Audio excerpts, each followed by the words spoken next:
Ça coûterait encore plus cher. Donc c'est pour vous dire, vous savez, cette mentalité que nous avons de nous dire qu'on nous en veut, et il y a des complots partout, je crois qu'en tant que Congolais, on devrait se regarder d'abord nous-mêmes.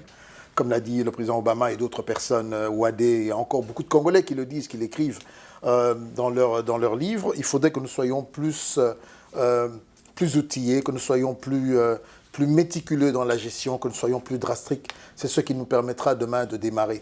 Vous savez, mesdames et messieurs qui vont nous rejoigner, nous parlons aujourd'hui de ce sommet USA-Afrique qui a fermé ses portes il y a à peine une semaine.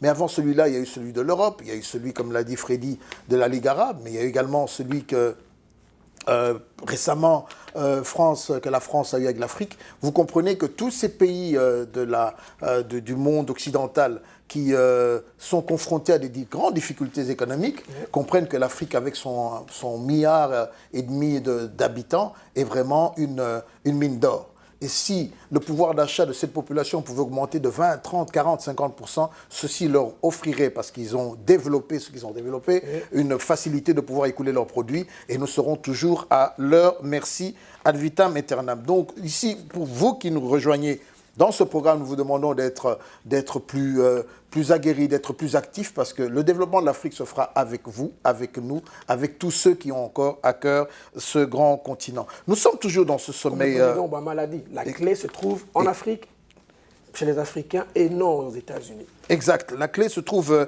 en Afrique et non aux États-Unis. Je reviens à ce sommet. J'étais dans cette salle. Freddy, je voudrais vraiment te dire que j'ai été un peu abasourdi. Et j'ai passé mon temps à contacter. D'abord, qui était l'organisateur de ce sommet, de cette table ronde?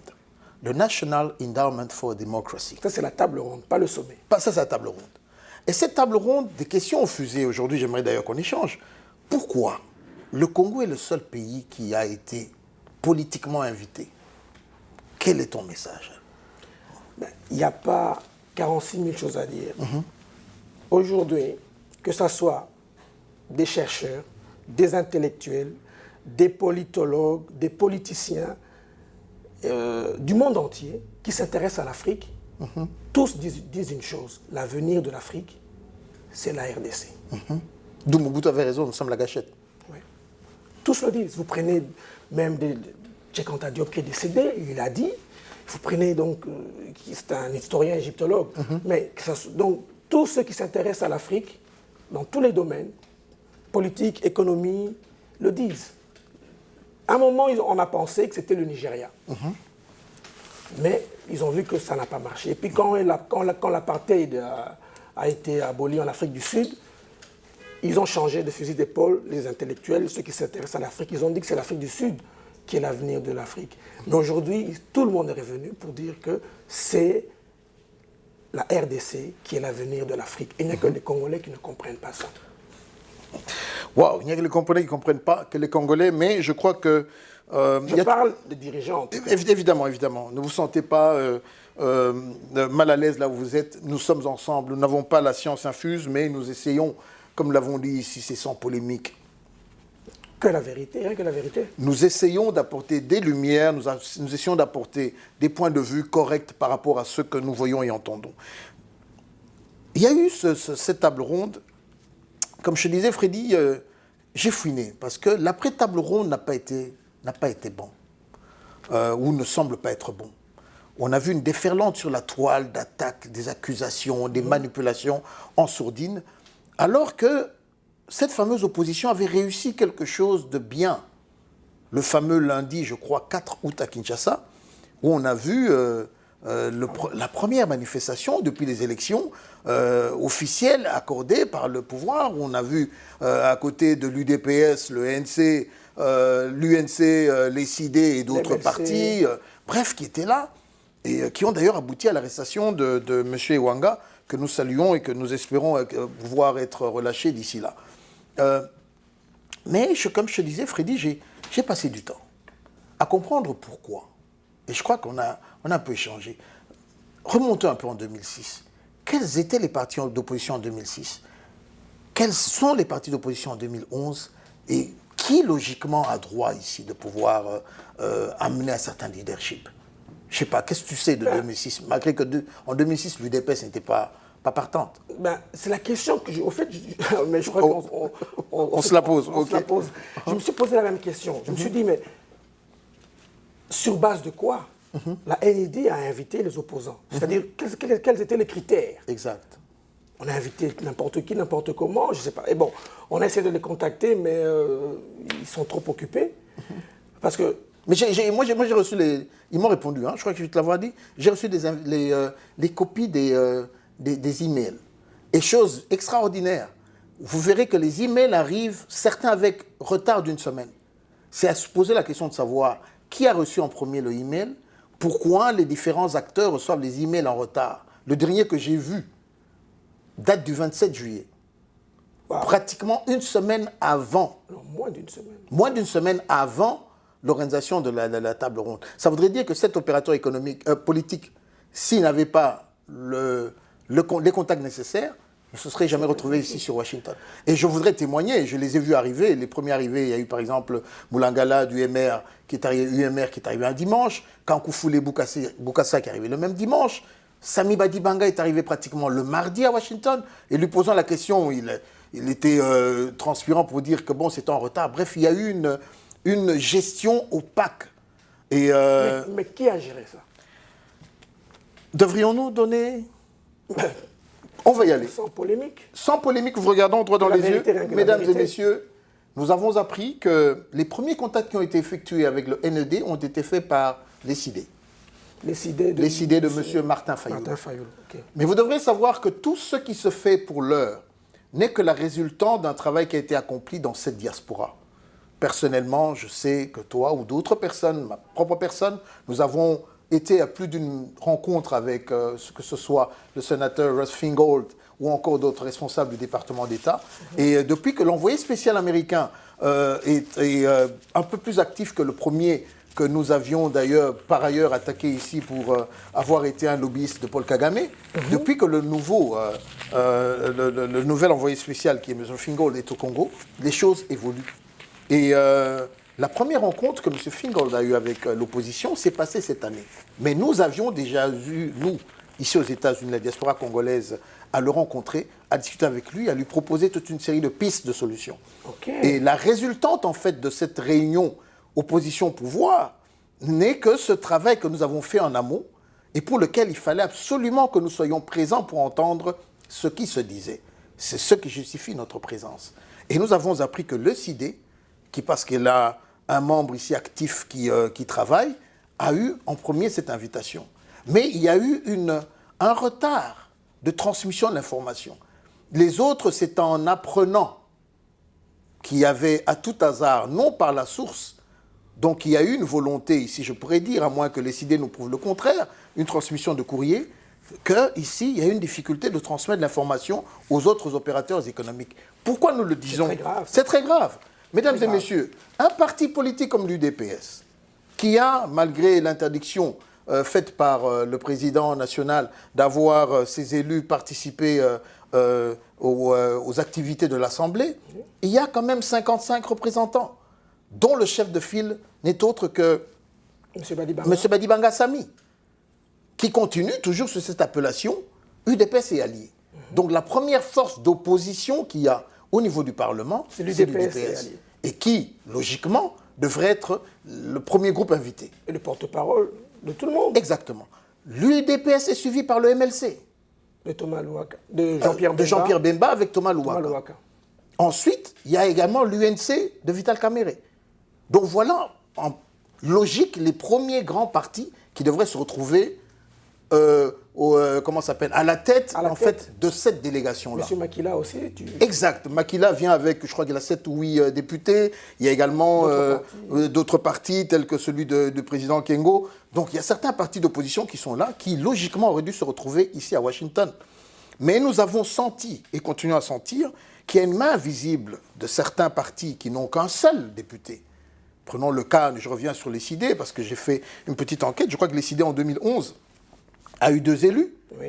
Parmi ces 2 élus, il y a notre candidat malheureux Serge Ouello, qui a été invalidé, et qui par ailleurs a d'ailleurs démissionné avec fracas de l'ECID. Et les images que je vous inviterai de suivre, il demanderait même que le président de l'ECID qui attaque la légitimité du Parlement démissionne. Chose que jusqu'à présent, voilà, M. Martin Fayulu n'a pas faite. Mesdames et messieurs, nous tenons à le dire pour quelle raison? Parce que depuis la tenue de ce sommet, les choses sont en train de s'émietter. On a l'impression qu'il y a une course de leadership illégitime, j'utilise les termes. Une course de leadership, il y a un désordre, il y a une division qui a pris place. Et chose grave encore, Freddy, j'ai constaté qu'il y a même du tribalisme qui a pris sur. Ça, c'est très grave, et je l'ai constaté aussi. Je ne sais pas, qu'as-tu vu? Parce que là, je ne voudrais pas monopoliser la parole. Qu'est-ce que tu as vu de ton côté? Ben, moi, c'est ça, la première question que je me suis posée, c'était, comme je te l'ai dit, sur base de quoi les membres de l'opposition étaient invités. Alors, comme les choses se font de manière légale, j'ai jeté un coup, je suis allé sur Internet, j'ai cherché la configuration du Parlement, de l'Assemblée nationale. Exact. Et j'ai vu que dans l'opposition, le premier parti, c'était l'UDPS. Exact. Après, c'était le MLC, et puis il y a l'UNC, et ainsi de suite. Alors, je me suis dit, mais... Parce que sur le net, beaucoup de choses se sont dites. Entre autres, par exemple, parce que Vital Kamerhe avait eu à parler, et il y a des personnes qui ont dit que Vital Kamerhe s'était improvisé, qu'en réalité, c'était M. Fayulu qui était la tête, le porte-parole de l'opposition. Ce n'était pas le cas parce que, et d'ailleurs, je vais vous montrer les images, nous nous étions permis de prendre le setting avant la rencontre. Nous avons des photos, mais la caméra, les images de code 243, par expérience, nous avons pris le setting et vous allez voir où était installé le modérateur, où étaient installés les principaux intervenants avec leur nom. Ceci va permettre d'édifier la salle. Parce que, voilà, il ne faudrait pas, moi je le dis, il ne faudrait pas, alors qu'il y a aujourd'hui une fusion qui est en train de se faire, il y a un semblant d'unité qui veut se créer. Parce que si on veut aujourd'hui déstabiliser ou mettre le pouvoir de côté, il faudra que, d'une manière ou d'une autre, que cette opposition avance de manière unie. Mais donc, pour revenir à ce qui m'avait troublé, je me suis dit, mais est-ce que les personnes qui écrivent ce qu'ils écrivent là sur le net et dans la presse, est-ce qu'ils réfléchissent? Est-ce qu'ils ont fait des enquêtes? Est-ce qu'ils ont vu que M. Fayulu, s'il devait être porte-parole de l'opposition, ben, c'est pas normal. Les Américains, logiquement, c'est pas normal. Alors, maintenant, je comprends. Tu as dit que M. Badibanga est arrivé mardi. Dans le lundi, le jour où il y a eu... Non, la réunion a eu lieu lundi. Non, je ne peux pas dire mardi. Il est arrivé le dimanche. Et pourquoi il n'a pas pris la parole? Parce que pour moi, c'est l'UDPS qui devait être en tête.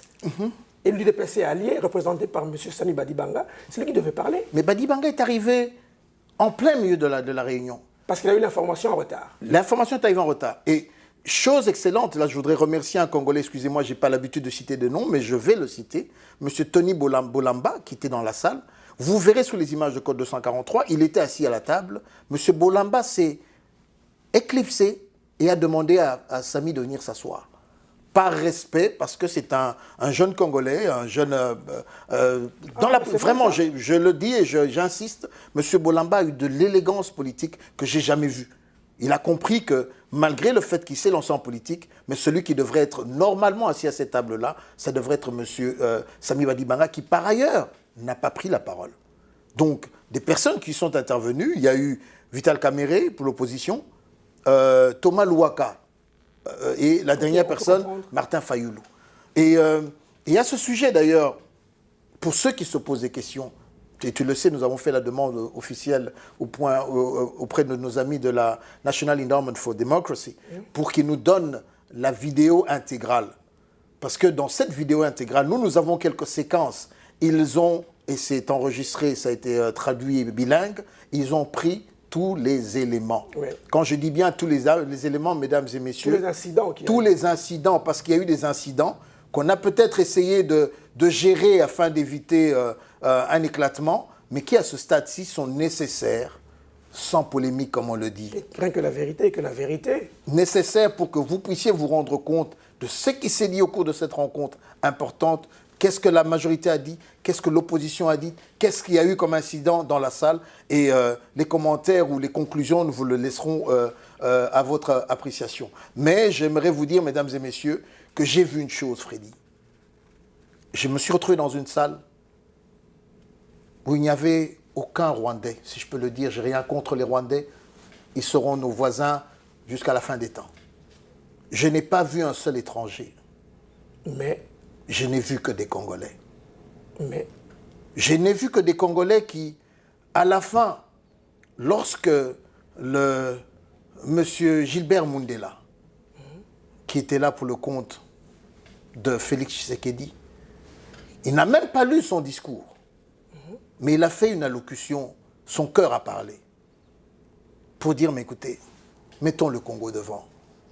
Oublions Tshisekedi, oublions Kabila, oublions Kamere, oublions, parlons Congo. J'ai vu tous ces messieurs regarder leurs papiers, de Bochab à Lambert Mende, à Vital Kamere et aux autres, parce que c'était le message du cœur de quelqu'un. Et je dis, Freddy, j'étais, je ne peux pas dire je suis émotionnel, c'est vrai que j'ai eu des larmes aux yeux, je me suis dit, mais Seigneur, mais tous ces gens se connaissent. Ouais. Vital a travaillé avec Mende, Mende a travaillé avec Echibwabwa, tous se connaissent. À cette table, il n'y avait pas de personnes inconnues. Tu avais Louaka d'un côté pour le compte du MLC, de l'autre côté son grand frère, Lambert Metkila, qui a d'ailleurs dit, j'ai mon jeune frère ici. J'ai retrouvé les Congolais, des gens comme toi et moi. Et je me suis posé cette question importante. Qu'est-ce qui se passe ? Qu'est-ce qui se passe exactement? Pourquoi ne voyons-nous pas l'intérêt de ce grand et merveilleux pays? Dans toutes les réunions qu'il y a eu ici, le Congo revenait. Vous parlez eau? Vous parlez Congo. Électricité? Vous parlez Congo. Minerais? Vous parlez. Dans tout ce qui s'est dit, L'avenir de l'Afrique? c'est le Congo. L'avenir de l'Afrique? Et ce que j'aimerais partager avec toi, Freddy, c'est que nous soyons vecteurs d'un message. Pour dire à nos frères et sœurs, ces petites querelles-là, les phrases, les petites fléchettes et autres, on n'en a pas besoin.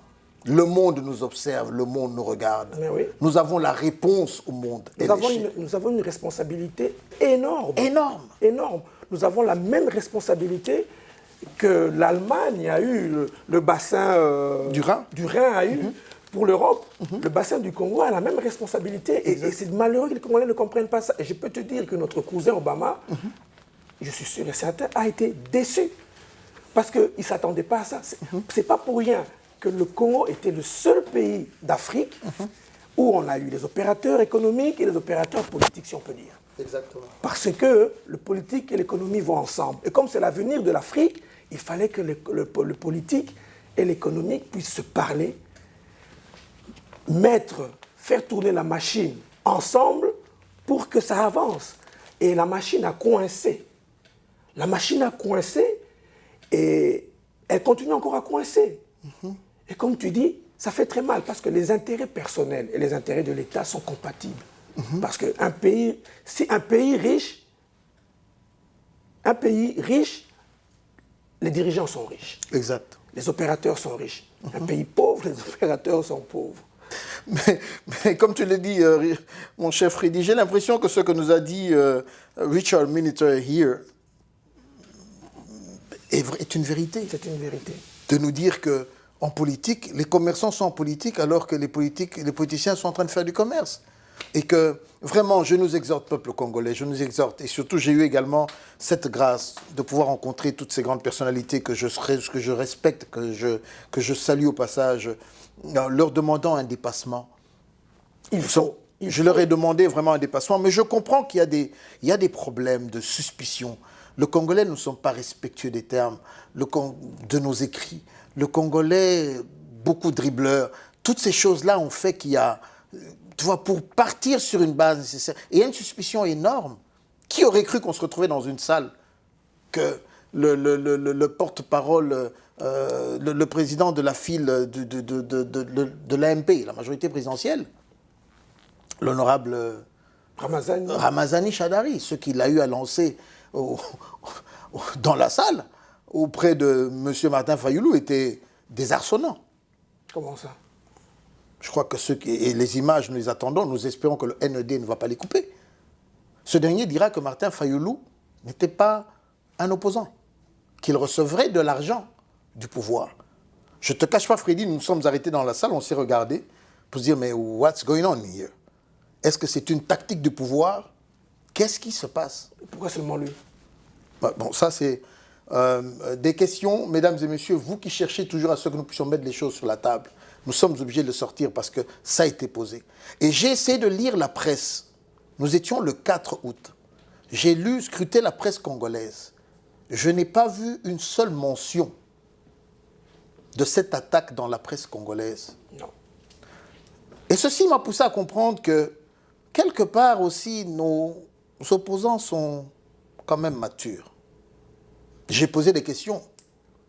Nous sommes en politique, mais pourquoi vous n'avez pas sorti l'incident? Pourquoi vous avez géré ça? Exactement. Beaucoup nous ont dit non, non, écoutez, beaucoup m'ont dit. C'est un problème interne, on devra en parler dehors. C'est vrai, c'est sorti. Il y a eu des accusations graves de dire qu'il reçoit de l'argent ou qu'il aurait même été demandé un poste de président directeur général de la SNEL. Ça a été précisé. Et je crois que quelqu'un a ces images-là, en dehors de celles de la NED. Il y a un confrère qui les a, parce que j'ai appris ici qu'à Washington, quelqu'un les a. Je lui demanderai de pouvoir les balancer de manière à ce qu'on puisse éclaircir cela. Nous ne sommes pas ici pour pointer du doigt aux accusés, mais nous sommes ici pour chercher des solutions pour notre pays. Nous sommes là pour remettre les choses dans leur contexte. On n'a qu'un seul pays. Si aujourd'hui les États-Unis pensent que le Congo a la réponse, non pas seulement à l'Afrique, mais au monde, avec des potentialités de richesse qui sont 20 fois plus élevées que celles de l'Europe et des États-Unis réunis, il n'y a que nous, Congolais, qui n'ont pas encore compris. Mesdames et messieurs, les États-Unis, c'est 1,3 trillion, c'est-à-dire 1300 milliards de dollars. Mais le Congo en a en ressources, potentiellement, près de 28 000 milliards en ressources, en prenant que 3 minerais. C'est-à-dire aujourd'hui, avec un Congo bien géré, la bonne gouvernance, une bonne justice, respect des droits de l'homme, un bon environnement politique, économique. J'aimerais vous dire, mesdames et messieurs, en 10 ans, on dépassera l'Allemagne, on dépassera le Japon. Et pourquoi pas, on sera l'équivalent des très grands pays. Tout ceci ne demande qu'une chose, que l'on se regarde et qu'on regarde ce pays-là avec amour. J'aimerais vraiment vous exhorter, vous nous suivez sur le code 243. Freddy est un frère, un confrère que j'apprécie beaucoup. Nous essayons de team up, nous faisons ces efforts ensemble, Freddy, sur nos propres moyens, oui. Là, je voudrais lancer l'appel. Si dans cette audience, il y a des hommes ou des femmes qui veulent nous aider, vous allez voir notre numéro de téléphone, vous allez voir notre website, appelez-nous. Vous voulez nous aider à ce que nous puissions avancer, nous équiper, nous améliorer, avoir des correspondants dans d'autres pays. Nous sommes ouverts. Et j'aimerais vous dire que notre financier dans l'affaire, c'est M. Freddy. Moi, Abraham, je n'aime pas toucher aux finances. Je crois qu'il a une gestion financière qui est rigoureuse et qui répond aux caractéristiques de ce que le monde demande. Nous sommes là pour pouvoir le faire avec vous. Freddy, j'ai longtemps parlé. Merci de m'avoir écouté. On descend vers le troisième sujet. Tu as fait une enquête sur terrain. Ah oui, c'est vrai. J'ai fait une enquête sur terrain et j'ai les images. Tu veux qu'on balance les images d'abord? On va les suivre, oui. Qu'on en parle d'abord? Non, on va une pause, on les envoie et puis on revient. Ok, ben, chers téléspectateurs, suivez un peu l'enquête que j'ai faite sur le terrain. Et vous comprendrez.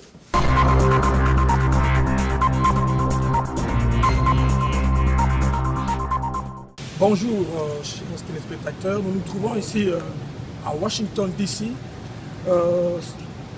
sur les lieux où notre frère Jacques a été agressé par la garde rapprochée du président actuel de la République démocratique du Congo. Et donc, vous pouvez voir en face, c'est l'hôtel Capella. C'est là où le chef de l'État du Congo a réservé pratiquement tout l'hôtel. Il a pris tout l'hôtel. Et donc, vous pouvez voir sur le sol ici, il y a encore des traces de sang. Des traces de sang de Jacques, parce que c'est ici qu'il s'est retrouvé par terre dans la vidéo filmée par un passant américain. Il y a encore les traces de sang, du sang séché. Et donc c'est là que la vidéo commence quand il est couché ici et qu'il y a un membre de la garde rapproché qui est venu lui donner un coup de pied sur la tête. Et donc, tout a commencé en face de l'hôtel. Vous pouvez me voir, tout a commencé. Ils étaient en face de l'hôtel, de l'autre côté. Et vous pouvez voir la distance. Donc, le cortège du président, très simple, est venu de là, comme ça. Il s'est arrêté là. Et notre frère était ici, là où je me trouve, devant, en train de parler contre le président avec sa pancarte. Et apparemment, il était de l'autre côté du trottoir. Donc, quand la garde rapprochée est arrivée, il était de l'autre côté du trottoir avec ses panneaux et ses signes. Et donc, il a été agressé là-bas. Il est venu jusqu'ici, ils l'ont suivi jusqu'ici et il se retrouvait par terre, là où je vous ai montré. Et ils l'ont achevé encore, ils l'ont encore poursuivi là où il était par terre pour l'agresser. Donc là, c'est les lieux où s'est fait l'agression. C'est une petite ruelle dans un quartier, pour les Congolais, on pourrait le comparer à Matongé, parce que c'est un coin où les gens ne dorment pas, ça vit 24 heures sur 24. C'est Georgetown à Washington DC. Et en face, vous avez un hôtel. C'est un hôtel de 5 étoiles, Capella. 12 suites à $7 000 la suite par jour. 49 chambres à $400. Et la délégation congolaise avait pris tout l'hôtel. Faites les calculs, on arrive facilement au $2 million pour 4 ou 5 jours. Donc voilà, c'était votre frère et Freddy Mulanga, à partir de Washington DC à Georgetown, là où Jacques a été agressé par les gorilles de la garde rapprochée, Joseph Kabila et Hippolyte Kanambe.